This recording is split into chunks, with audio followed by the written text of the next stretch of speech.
Hey everybody, what's up? So I saw an article today online and the title was Trump's Revenge. The United States is beating Russia and OPEC by flooding Europe with oil. And I looked at that and I'm just like, this sums up the total misunderstanding and misconceptions about exports and how exports are considered this great positive thing for the economy. And it really misses the point. I mean, let's talk about what is going on. Let's talk about that article now. Now, for how long have we been hearing, at least here in the United States, we need to achieve energy independence. We need to achieve energy independence. We can't be beholden anymore to Middle East oil producers who have us over a barrel, right? We need to achieve energy independence. So now, it's been a while. All this new technology, fracking, everything else, we find this bounty of oil. Trump just opened up the Alaskan wilderness, right? And don't forget all the ravage that this does to the environment, drilling for oil, pumping, the use of our water supplies, pumping it in there, contaminating the water supplies. You're getting earthquakes in places where you never had earthquakes before, spills, leakages, all this stuff. But yeah, now we got this bounty of oil, this surplus, this great surplus of oil, cheap energy. Yeah, independence. We no longer have to count on Saudi Arabia and all these crazy Middle Eastern countries. And then what do? We export it. We send it away. What was the purpose of all that? What was the purpose of despoiling the environment?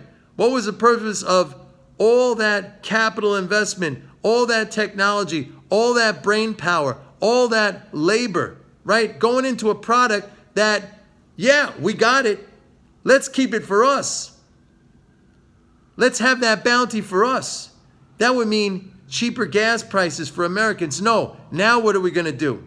You get a handful of oil companies. They lobby Washington saying, lift the export ban. Okay, yeah, of course. All these guys are bought and paid for in Washington. They sign off on that. So now, everything that we've done to finally achieve energy independence, right? What do we do with it? We get rid of it. We send it away. Who is getting our energy independence now? The Europeans. The Europeans. And yet, you see articles like this. Trump's revenge. Fantastic thing. Unbelievable thing. We're beating the Russians. We're beating nobody. We're beating ourselves. We have worked so hard. We have messed up the environment all over the place. But yeah, we got something out of it. We got this huge stock of oil now. We have energy independence. And then we turn around and we send it away for the benefit of foreigners. For what? For euro? For dollars, which we can create without limit? Use the dollars to stimulate demand here in the United States. If you want to sell your oil so bad, okay? If you want to sell your gasoline so bad, maybe boost the economy up to a 4% economic growth. You'll be selling all that stuff here. All these companies, there's probably just a handful of companies that lobbied to get this done, the export ban, right? So they could profit. This is a subsidy to them. This is a check basically being written by me and you to go into their pockets. We get nothing out of it. Not the bounty, not the low gas prices. The Europeans get all that. The Europeans get all that. All right? Don't forget, oil is not a fungible thing. Oil is not a renewable thing. You consume it, you burn it, it is gone. It's not like gold or aluminum. You can melt it down. You could take scrap. You could recycle it. You can put it back into use. Nuh-uh. Once you burn that gasoline, that's done. It's over. Not to even mention, well, what I did mention before, the energy required to extract that stuff out of the ground, which we're using up, the manpower that we're using up, the brain power that we're using up, the technology, the capital investment, all that stuff that we're using up, the environment which we are despoiling to get it. At least let's say, yeah, we got the stuff. We're going to have cheap gas forever because We made this investment. Yeah, maybe it wasn't so great for the environment, but we needed it. We have it for the benefit of Americans, lowering costs, raising standard of living, right? Because that all factors in.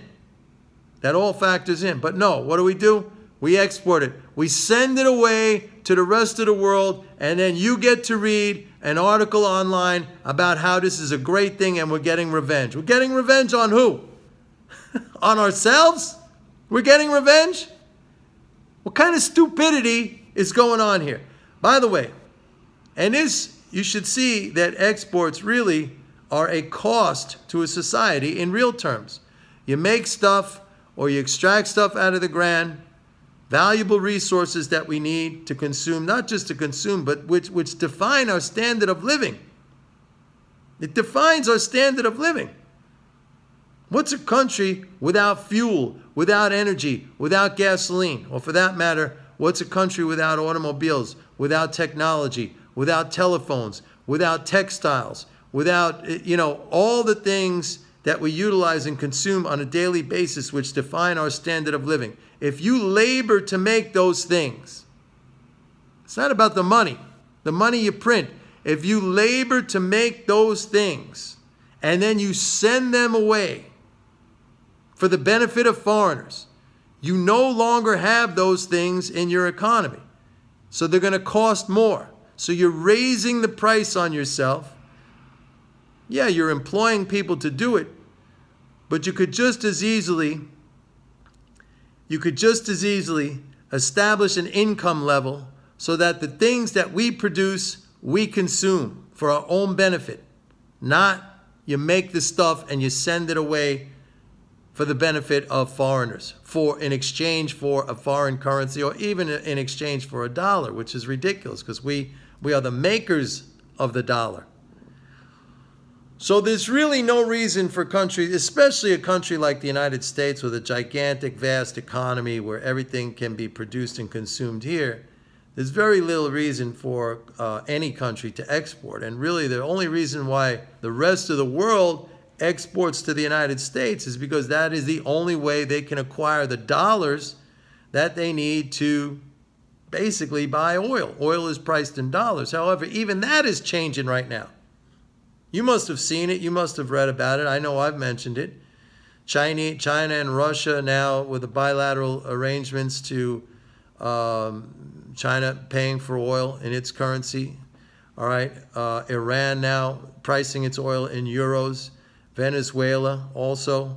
Some countries now starting to engage in these bilateral deals where their own currencies are being used as opposed to dollars. And this is another thing. This gets into another issue that I have spoken about the dollar losing reserve status. Now, I was never one of these quack nut jobs who said, we spent too much money. We're in debt. We're printing money. They're going to drop the dollar. No, it had nothing to do with that. Those are all idiots. Those are quacks. Those are nut jobs. But I said the dollar will lose its reserve status at some point because of policies that we impose upon ourselves. In other words, we want to be the next China. All right? We don't want China to labor at slave wages and create finished goods and send them here, nice, cheap consumer goods which define our standard of living. No, we want to do that. We want to labor like crazy. We want to make sneakers. We want to make telephones. We want to drill and frack for oil. And we want to send all that stuff away to the rest of the world for a Chinese yuan. All right? That's where we're going. And that's why the dollar is going to lose reserve status, not because there's anything wrong with the dollar, aside from the fact that Washington is weaponizing it too. There's nothing wrong with the dollar, and the rest of the world seriously wants to net save in dollars. They're happy with it. We're the ones saying, no, we don't want you to do that anymore.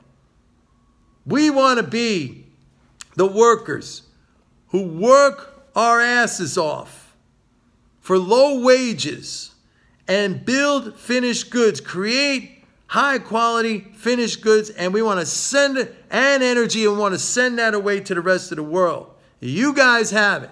and we're going to work like crazy and pay more domestically. That's inflationary.